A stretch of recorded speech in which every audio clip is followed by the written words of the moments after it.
Hello po, welcome po dito sa Jana's Kitchen. Ituturo ko po sa inyo kung paano ko ginawa ito. Tara na! So, ayan guys, magmamarinate tayo ng chicken. May tayong ginger dito.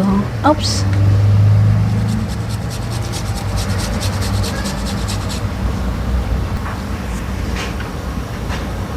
Maglagay din tayo sa garlic.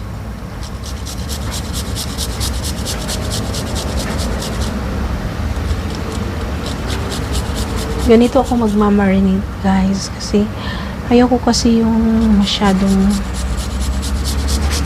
malansang kaning manok, no? So, ako mahilig.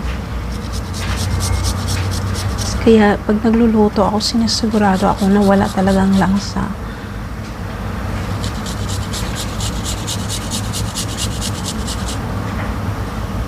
Maglagay din tayo ng shallots.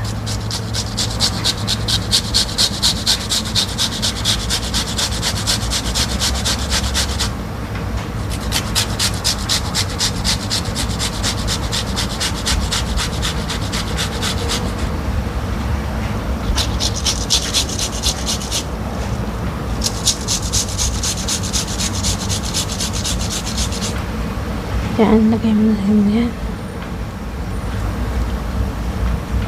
Yeah. Okay. Yes. Okay, maglagay tayo dito ng salt. Okay. Tapos naglagay tayo ng paprika. Okay.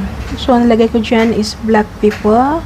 Akala ko napindot ko kasi dinistop ako ni ate. Kinakausap niya ako kaya in-stop ko muna. So, ang nailagay ko pala dyan is black pepper, cinnamon powder, garlic, onion powder, and paprika powder. Kung wala naman kayo guys, it's okay.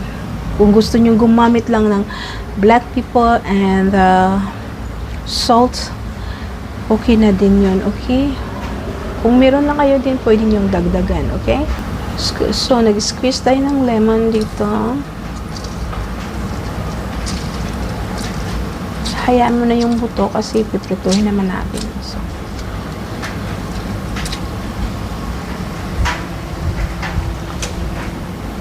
okay guys, maglagay tayo ng seasoning powder, okay? Okay. And the last one, our turmeric powder. Konti lang, pampakulay lang niya. Yan.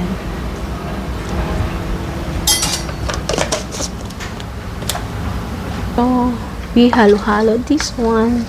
Just stir it, mix it. No? Ganyan lang siya. Wala talagang lansa. Nawawala yung lansa. Basta ayos na ang pagluluto. Ha? Yan. Tapos mamaya ipakita ko sa inyo kung anong ilalagay natin bago prituhin. Okay? So we will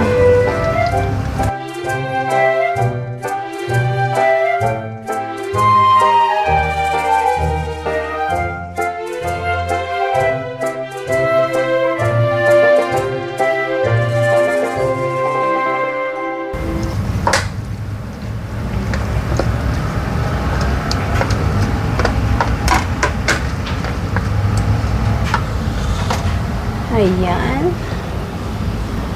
Yan yung mga ricado ko, okay? So, tanggalin natin lahat.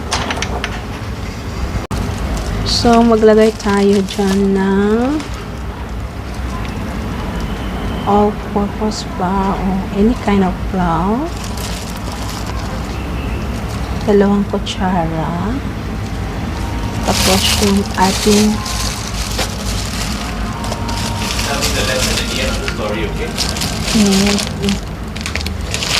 we put some cornstarch.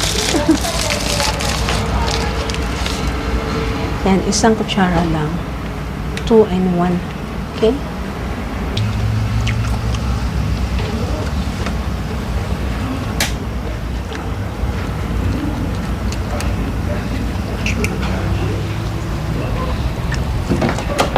Yan, halo-haluin natin. Lagyan natin ng konting tubig. I use cold water. Pwede nyo rin lagyan ng gatas if you want. Konti lang. So, halo.